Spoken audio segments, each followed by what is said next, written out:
Hello, and welcome to Arnerich Massena's third quarter 2020 MarketCast. This has been a year of transformation, full of unpredictable events that have tested us as individuals and investors. The COVID-19 pandemic has acted as an unprecedented fulcrum for change across the globe and is serving as an accelerant to a number of investment themes, including advancements in healthcare, technology, and impact investing. Throughout these challenges, we've seen time and again how important it is to maintain a long-term perspective, a steady focus on your unique goals and objectives, and an eye to explore new opportunities as the market evolves. And now, with the third quarter behind us, let's take a step back and look at market results and the outlook going forward. For equities, the third quarter was all about momentum as stocks continued their recovery rally. Emerging markets and U.S. stocks led the way, followed by other risk-sensitive assets.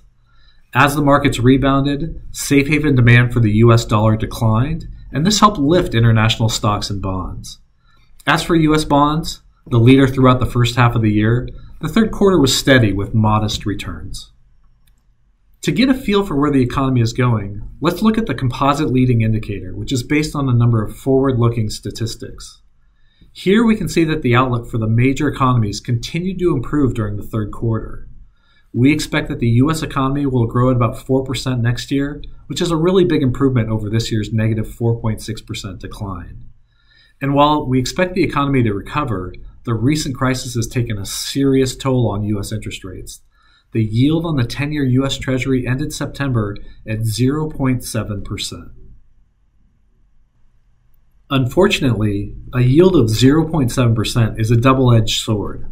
On one hand, for growth-minded investors, it's good news because it can help jumpstart the economy by reducing financing costs. But for fixed-income investors, a yield this low is a major problem.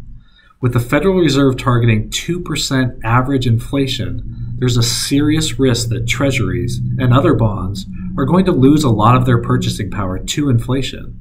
For example, if inflation stayed steady at 2%, a so-called risk-free 10-year Treasury note held to maturity would lose more than 12% of its purchasing power over the course of a decade. So that leaves a question. What do investors do when their risk-free bonds are likely to lose real value over time? Well, one thing they can do is invest in stocks, which is what we've been seeing. Since the market bottomed in late March, global stocks have been experiencing a V-shaped recovery, rising 48% to pre-pandemic levels. And if we compare this stock recovery to the U.S. economy, which is still running well below capacity, we see there's been a divergence between stocks and the economy. This has led some pundits to describe the recovery as K-shaped, where financial markets run ahead of the real economy, potentially contributing to greater wealth inequality. And, consistent with the K-shaped recovery, we've been seeing the 5 largest companies of the S&P 500, Facebook, Amazon, Apple, Microsoft, and Google, running far ahead of the rest of the index. This year, those top 5 stocks have risen 39%, compared to a decline of 3% for the remainder of the index.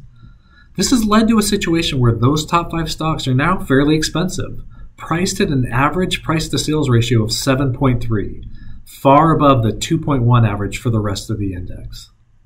So rather than trying to time what could be frothy markets, we think it makes more sense to identify and capitalize on longer-term trends. One such trend is the move towards impact investing. U.S. investors are now seeking out sustainable funds at 5 times the pace they were just 2 years ago. And the number of sustainable investment funds with established track records has increased significantly since 2018, which has helped attract some of those inflows as well. Last year, sustainable funds outperformed their conventional peers with 35% finishing in the top quartile of their Morningstar category and 66% in the top half. And more recently, we've seen COVID-19 reshaping the economy and heightening investor awareness of sustainability issues, raising the potential for further growth in sustainable investing. So where are the opportunities looking forward? I'd like to introduce Reegan Rae, Managing Principal and Senior Investment Advisor here at Arnerich Massena, who will share our latest thinking on portfolio positioning. Thank you, Bryan. We think markets are going to stay choppy for the next few months as we address the election, the pandemic, and economic uncertainties. But what Bryan showed us, an environment where stock markets are moving higher at an uneven pace, that's an environment that can offer a lot of opportunities. With the U.S. stock market becoming very concentrated in just a few companies, we think this could be a signal that a turning point in leadership is coming, perhaps towards smaller companies and those in international and emerging markets. These are the areas that we think are the most attractive right now. And in fact, we saw emerging markets leading the way in the third quarter, so we think it's possible that this rotation may have already begun.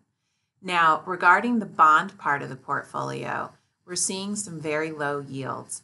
And while it's important to hold bonds for liquidity and rebalancing purposes, we think it is also a good time to look at alternative hedge and diversifying strategies that have the potential to earn higher returns than bonds, but with lower volatility than stocks. So, bottom line, I think we're well positioned going into the fourth quarter, and I expect that we will be bringing forth new investment opportunities in the months to come. As always, your advisor will work closely with you to determine specific investment opportunities as they become available.